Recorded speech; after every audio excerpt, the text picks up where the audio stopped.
Hey guys, what's up? In this short tutorial, I'm going to teach you how you can upload files to Dropbox and share them with your contacts and friends. Even as a complete beginner, it is super simple, guys, so let me guide you through this step by step. So in the first step, head over to dropbox.com. Now you can sign up on Dropbox free of charge or upgrade your free account to a paid one if you like. That's totally up to you.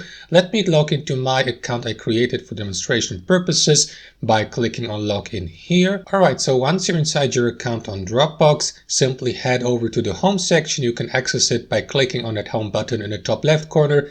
And what you want to do after that, guys, is click on this create button here to the right. That is going to allow you to upload files to your Dropbox account, like for example, images in JPEG or PNG format, PDF files, videos, documents, and so on and so forth. And after that, you will be given the opportunity to share these uploaded files with your contacts through a shareable link. So let me show you how it's done. Select folder from the drop-down menu. Of course, if you like, you can upload single files, but if you'd like to put multiple files into one folder and that way make these files accessible to your contacts all at one place, using folders might be a solution. So give your folder a name, and after that, click on create here in the bottom right corner. Wait for the folder to be created, and after a moment, you will be given the opportunity to fill that folder with files. So to do that, click on upload here. Locate the files on your computer or on your device. So let me upload that file and that one as well, and that one too. Wait for the upload to be finished, and after that you will be given the opportunity to share your uploaded files by clicking on that icon here to the right. Dropbox will then generate a shareable link for you, and at the last step, all that will be required from you to do, guys, is to copy that shareable link and to share it with your contacts online, for example via direct messaging services,